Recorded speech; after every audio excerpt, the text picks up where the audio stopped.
왜 이렇게 강화도를 좋아해요? 자, 여러분 강화도는요. 우리 수도가 어디죠? 지금의 서울. 자, 지금의 서울. 옛날에도 조선의 수도도 서울이죠. 그죠? 우리 한양인데. 자, 그러면 우리 서울은 이렇게 한강이 흐르잖아요. 그쵸? 자, 그럼 강화도는 서쪽 바다입니다. 강화도를 먹게 되면요. 이거 따라서 한강에 쫙 들어올 수 있는 진입로예요. 그래서 강화도를 먹게 되면 수도까지 한 방에 쫙 들어올 수 있어요. 그래서 강화도를 노리는 거야. 그게 딴 이유가 있는 게 아니고, 자, 강화도는 그만큼 우리 결국에는 그 나라의 수도가 제일 중요하니까 수도로 들어가는 길목이다 이거죠. 그래서 강화도를 쳐들어왔는데 우리가 물론 많이 뭐 당하기도 하고 이렇게 막 공방전 열심히 싸우다가 결국에는 우리 미국을 이깁니다. 자, 결론적으로 이겨요. 그래서 어제연이라는 또 장군이 광성보 전투, 여기서 이제 미군을 격퇴하고 이깁니다. 그러면 두 번 전쟁했죠? 한 번은 프랑스랑, 한 번은 미국이랑 둘 다 우리는 이겼어요. 자, 그러면 프랑스가 쳐들어온 것은 병인양요라고 하고요. 미국이 쳐들어온 건 신미양요라고요. 미국 하니까 미자가 들어가네요. 그렇죠? 미국 그러니까 미자가 들어가서 신미양요. 자, 그러면 병인년에 1860년 병인년에 양요는 뭐냐면 서양 놈들이 요란한 사건을 일으켰다 이런 뜻이에요. 네, 한자 별거 아닙니다. 자, 신미양요는 신미년에 1871년 신미년에 서양 애들이 요란한 사건을 일으켰다 이런 뜻이에요. 네, 그리고 우리 독일 상인이 오페레트 도굴 사건. 자, 이런 많은 일들이 있었죠. 자, 순서대로 한번 가볼까요? 자, 제일 먼저 일어난 건, 자, 프랑스 선교사를 죽인 병인 박해였고요. 사실 그 다음에, 평양에서, 위치가 다르잖아요. 자, 평양에서는 이제 배가 불질러지는 제너럴 셔먼 사건이 일어났어요. 그랬더니 프랑스 애들이 쳐들어온 게 병인 양요. 그 사이에 2년 뒤에 오페르트가 도구를, 그리고 한참 뒤에 미국은 쳐들어와요. 신미 양요. 자, 그러면 이렇게 우리가 두 번의 전쟁을 한 다음에 흥선대원은 완전히 열받았습니다. 이런 나쁜 놈들, 이놈들하고는 절대로 상종을 않겠다라고 하면서 전국에다 막 비석을 세워요. 자, 그 비석의 이름이 척화비입니다. 자, 서양 오랑캐들을 배척하는 비석이다 이런 뜻이에요. 척화비. 되셨죠? 네, 그래서 흥선대원군의 10년의 정치 세월에는 자, 이런 많은 개혁과 서양 애들에 대해서 이렇게 전투와 반감을 갖고 있었다. 척화비를 세웠다. 자, 흥선대원군 시험에서 잘 나옵니다. 이렇게 업적 주고요. 누구냐? 흥선대원군 이렇게 찾는 거야. 자, 그럼 이제 흥선대원군은 이제 정치에서 물러났어요. 자, 1863년에 고종이 왕이 돼서 정확히 10년간, 73년까지 흥선대원군이 정치를 하고 이제 73년이 됐을 때, 자, 이제 고종이 10년이 지났으면 이제 장성했죠. 어른이 됐어요. 고종도 자기가 직접 정치하고 싶겠죠? 이제는 본인이 직접 하겠다. 그래서 아버지는 이제 뒤로 물러납니다. 자, 근데 이제 우리 고종은요, 참 캐릭터가 좀 약한 캐릭터인데, 자, 고종은 항상 오른팔과 왼팔이 있어요. 자, 오른팔. 어린 시절엔 아버지가 오른팔이었다면, 자, 어른이 돼서 본인이 정치할 때는 왼팔이 정치를 주도하는데, 왼팔이 부인이에요. 그 부인이 바로 명성황후. 아셨죠? 자, 우리 드라마나 영화나 오페라 이런 거에도 많이 나오는 명성황후. 자, 바로 부인이고요. 부인이 이제 본인의 왼팔입니다. 자, 그래서 이제 나이가 들었을 때는 이제 부인 말을 잘 들어요. 부인이 그만큼 상당히 똑똑했는데, 자, 그러면 부인하고 이 시아버지하고 며느리하고 시아버지는요, 마인드가 너무 달라요. 그래서 어떻게 다르냐면 흥선대원군 같은 경우에 서양 애들 너무 싫어하죠. 자, 그런데 우리 중전마마, 우리 민씨, 중전 민씨, 네, 자, 바로 명성황후를 얘기하는 겁니다. 중전 민씨는요, 서양 애들에게 문을 열어야 된다고 생각을 해요. 자, 중전 마마께서는 책을 굉장히 많이 봤어요. 근데 이제 책을 보면서 서양 애들이 굉장히 발전하고 좋은 기술을 갖고 있고 그런 거 우리가 본받아야 된다. 약간 이런 생각을 갖고 있었어요. 게임 마인드를 갖고 있었죠. 그동안에 이제 시아버지가 정치를 했기 때문에 가만히 있었는데, 자, 이제는 시아버지가 물러나고 자기 남편이 직접 정치를 할 때는 뒤에서 계속 조언을 해주겠죠. 부인 말 굉장히 잘 듣거든요. 고종이요. 자, 그러면 부인께서 자, 문을 여는 게 좋겠다라고 하는 그런 찰나에 사건이 터집니다. 자, 우리나라 또 강화도네요. 자, 강화도도 시험 문제 잘 나와요. 자, 병인양요, 신미양요, 바로 여기 요 내용 딱 주면서 여기 지역이 어디냐? 그럼 강화도. 자, 바로 강화도에서 일이 일어나는데, 자, 일본이요. 자, 배를 끌고 와요. 군함을 끌고 와요. 운요라고 하는 군함을 끌고 와서 우리나라 강화도에다가, 네, 그러면서 계속 그 주변을 이제 알짱댑니다. 네, 일부러 기회를 노리는 거예요. 네, 그래서 우리는 이렇게 꺼져라, 그쵸? 왜 군함이 와가지고 우리나라 주변에서 당연히 우린 꺼져라. 근데 걔가 이제 일부러 계속 우리를 신경을 건드려서 우리가 먼저 이제 딱 대포를 쏘게 만드는 거죠. 자, 근데 대포를 먼저 이제 약간 경고성으로 쐈는데 기다렸다는 듯이 우리를 막 공격한 거죠. 네, 그래서 그것을 이제 운요호 사건이라고 해요. 일본 군함 운요호가 거기 우리 강화도 주변에서 네, 이렇게 약간 문제를 일으킨 다음에 자 그러면서 이제 우리한테 문 열어라. 일본이랑 무역하자 막 이러면서 항구를 열어라. 자 근데 마침 마인드가 바뀌었잖아요. 중전은 뭔가 문을 열고 싶어 할 그때 문 열어라 그러니까 그래 뭐 열지 이렇게 된 거죠. 그래서 1876년에 드디어 우리 강화도에서 일본과 조선 사이 조약이 체결됩니다. 나라와 나라 사이의 조약, 자 강화도 조약이라고 해요. 강화도 조약. 자, 이 강화도 조약은 우리나라 최초의 근대적 조약이라고 표현하고요. 자, 근데 너무나 화가 핫딱지 나게도 우리에게 조선에게 너무나 불리한 불평등 조약입니다. 그 말은 일본한테 완전 유리한. 그러니까 멍청하게 이 조약 내용이 다 일본한테 유리한데 우린 사인을 했다 이거예요. 아셨죠? 네, 그래서 최초의 근대적 조약이긴 하지만 우리에게 너무나 불평등했던 그런 조약이었다는 걸 아셔야 되고요. 일본이랑 어디서? 강화도에서 체결합니다. 자, 그러면 이 강화도 조약의 내용을 보면 자, 조선은 자주국이고 일본과 평등한 권리를 갖는다. 자, 내용을 가만히 보면 좋죠. 자, 조선은 자주국가잖아요. 맞죠? 일본과 평등하잖아요. 맞잖아요. 나쁜 얘기 아니잖아요. 근데 왜 이런 내용을 딱 일본에다 딱 넣냐면 자, 중국 들어라 이거야. 자, 중국 들어라. 자, 중국이 그 당시 청나라죠. 네, 청나라한테 옛날에는 우리 조선이 청나라 약간 꼬봉같이 네, 우리가 막 청나라의 지배를 받는 것처럼 막 청나라 말도 잘 듣고 그러잖아요. 자, 그러니까 청나라 들어라 이거죠. 자, 조선 자주국가니까 너 조선 건들지 마. 왜? 나중에 우리가 조선 먹을 거거든. 이러한 속내가 있었던 거예요. 네, 사실은 이거는 겉으로 볼 때는 되게 좋게 표현한 것 같지만 그 속내는 간섭하지 마. 조선은 우리가 노리고 있다라는 거예요. 이 표현입니다. 그래서 청의 종주권을 배제하려고 일부러 이런 표현을 넣어준 거고요. 그 다음에 이제 세계 항구를 개항하기로 약속을 합니다. 일본한테 세계 항구. 일단 부산 자, 우리나라가 이렇게 있으면 자, 일본이랑 가까운 부산을 열게 되고요. 그 다음에 이제 서울이랑 가까운 인천을 열게 되고요. 수도랑 가까우니까. 자, 그 다음에 이쪽에 이제 원산 이렇게 세 개 항구를 열기로 약속을 해요. 자, 그 다음에 불평등하다고 했는데 뭐가 불평등하냐면 이건 진짜 화가 나는 건데 자, 일본이 우리나라 바닷가를 마음대로 조사하는 해안 측량권을 줍니다.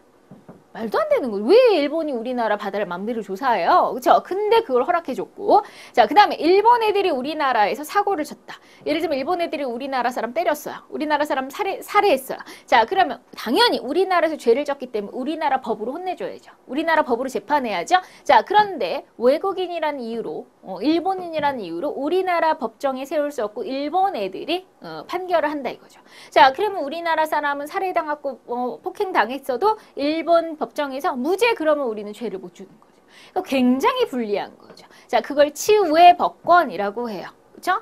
우리 법망에서 벗어났잖아요. 일본 애들이. 그래서 일본 애들한테는 이렇게 해안 측량권과 치해법권을 준 건 우리 조선의 주권을 침해하는 대단히 불평등한 내용. 이런 내용이 있었는데 우리는 덜컥 사인을 한 거죠. 강화도 조약 최초의 근대적 조약이자 불평등. 시험 문제 대단히 잘 나옵니다. 강화도 조약. 아셨죠? 네, 그래서 이런 설명줄구 뭐냐? 그럼 강화도 조약이에요. 자, 그 다음에 우리가 처음으로는 일본한테 문을 열었는데 두 번째로 우리가 문을 연 나라는 미국이에요. 네, 미국한테 문을 엽니다. 자, 미국한테 문을 열게 된 거는 사실 중국 때문이에요. 청나라가 중간에서 자, 우리가 막 일본이랑 이렇게 문을 열고 이러니까 청나라가 중간에서 막 이제 우리를 부추긴 거죠. 자, 그래서 이제 미국하고 소개를 해준 거죠. 미국 소개를 해준 거예요. 쉽게 얘기하면 청나라가 소개팅을 해준 겁니다. 자, 우리하고 미국이 손잡게. 자, 그러면 왜 미국이랑 이렇게 소개팅을 해줬냐? 자, 청나라도 조선을 노려요. 그러니까 우리를 다 노린다고 생각하셔야 돼요. 이 주변의 나라들이. 자, 그럼 지금 일본이 강화도 조약을 맺었네요. 일본이랑 상당히 친해지고 있죠. 그럼 청나라 입장에서 미국을 소개를 해줬어요. 그래서 다리를 놔줬어요. 그럼 나중에 조선에 무슨 문제가 있을 때 미국이 청나라 편을 들어주겠지. 네, 우리 왜냐면 이렇게 알선을 했기 때문에 미국이 나중에 그래도 자기 편을 들어주겠지 이런 생각, 계산이 다 되어 있는 거예요.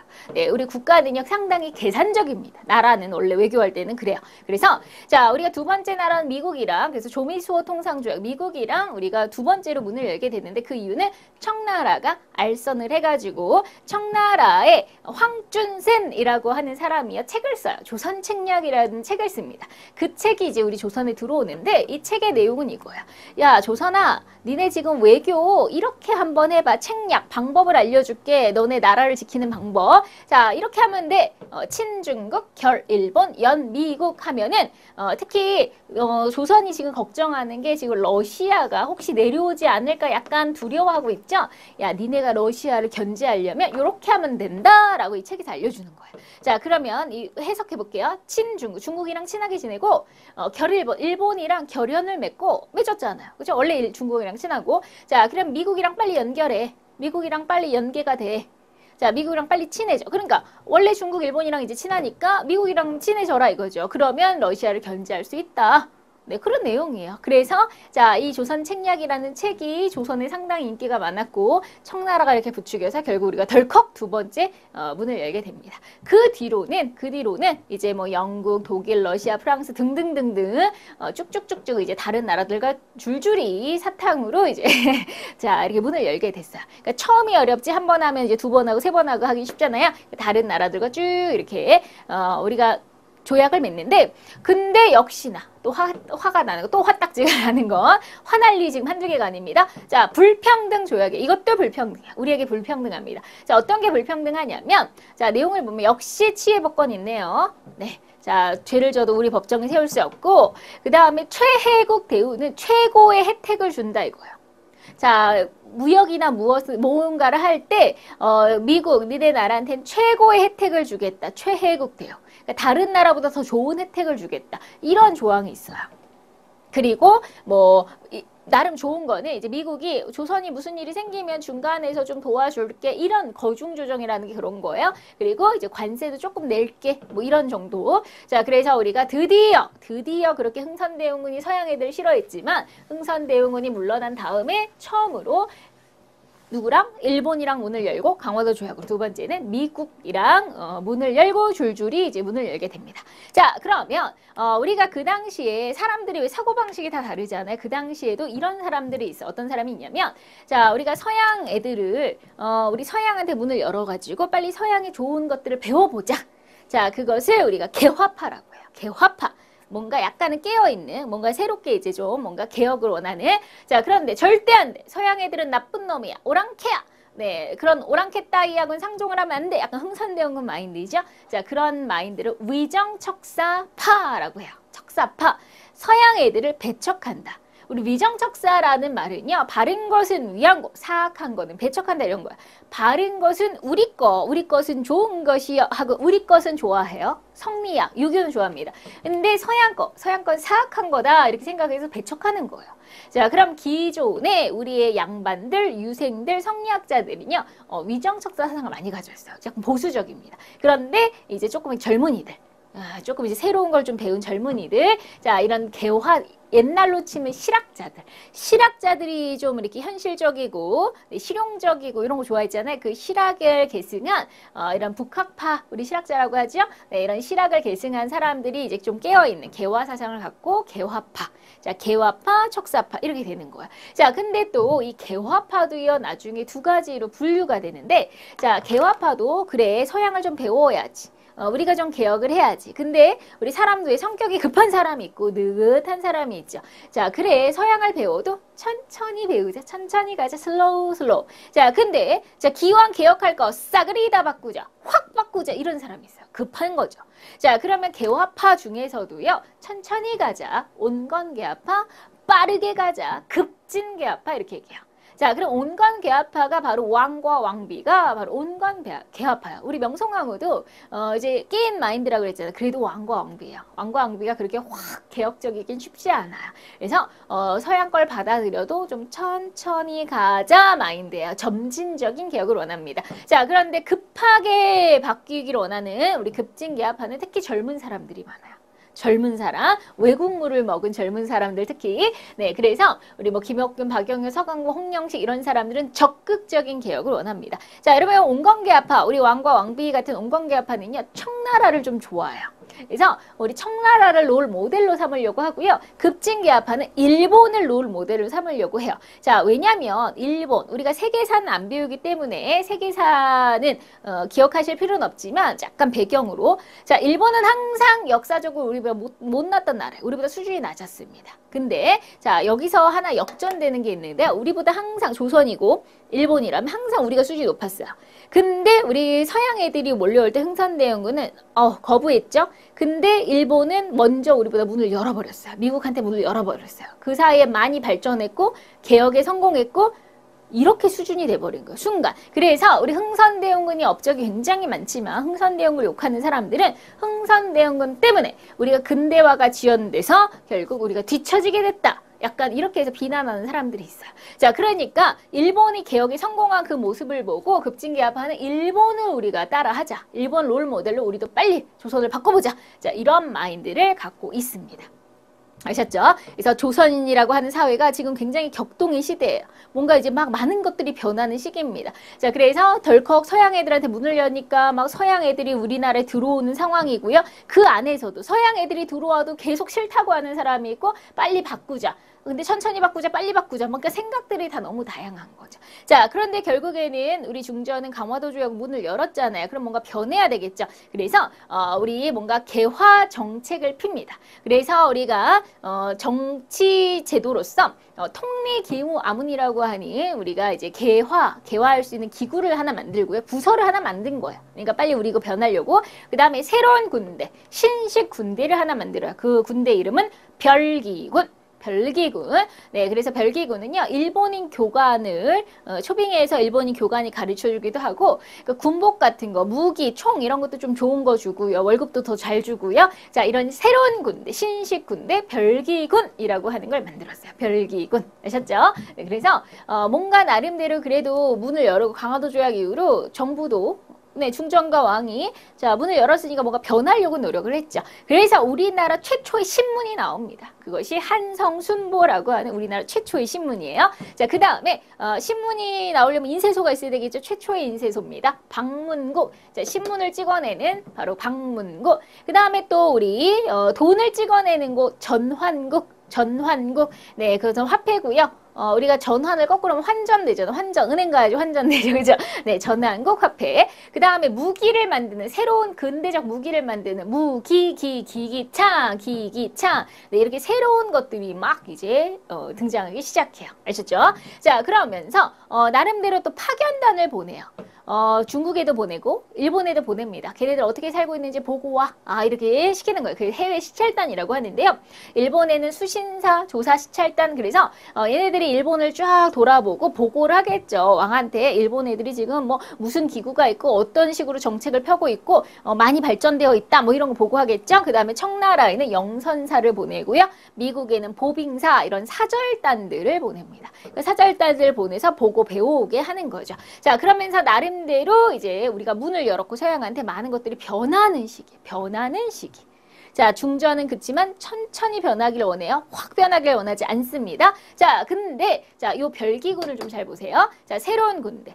우리 흥선대원군은요. 군인들을 굉장히 아꼈습니다. 일단은 서양 애들을 왜 그럼 서양 애들을 싫어했냐면 흥선대원군이 서양 애들을 무조건 미워해서가 아니라 이렇게 생각을 했대요. 자, 우리나라가 아직 서양보다는 발전하지 못했는데 발전하지 못한 상태에서 서양 애들한테 문을 열면 우리가 완전히 서양 애들한테 밟힐 수 있다. 완전히 질 수가 있다. 자, 그러니까 우리가 어느 정도 발전한 다음에 문을 열어야 된다라는 생각을 좀 갖고 있다고 하는 거죠. 그러니까 나라를 지켜야 된다는. 그래서 나라를 지키기 위해서는 무엇보다도 군대가 중요하다고 생각을 해요. 나라를 지키려면 1순위로. 그래서 군사력은 늘 신경을 많이 썼어요. 그러니까 우리가 프랑스가 쳐들어오고 미국이 쳐들어오고 우리가 이길 수가 있었던 거예요. 군사력을 많이 키워놔서. 자, 그럼 흥선대원군이 있었을 때는 군인들이 굉장히 흥선대원군이 아껴줬잖아요. 근데 우리가 흥선대원군 정체에서 밀려나고 자, 중전이 주도할 때는 자, 찬밥이 돼버린 거죠. 원래의 군인들인 그러면 원래 군인이 있는데 새로운 군대를 만들었잖아. 별기군이라는. 그러면 기존에 있는 군대는 90군대가 됐죠. 여기가 신식 90. 자, 90군인들은 차별합니다. 얘네들한테 월급 더 많이 주죠. 네, 그리고 더 좋은 무기 주죠. 여기 더 대우 잘해주죠. 90군인들이 완전히 열받죠. 누구한테? 중전한테. 네, 흥선대 용군이 계실 때는 우리가 이런 대접을 안 받았는데 중전이 이렇게 정치를 하고 나니까 우리가 찬밥이구나. 심지어는 월급을요 몇 달 동안 밀렸습니다.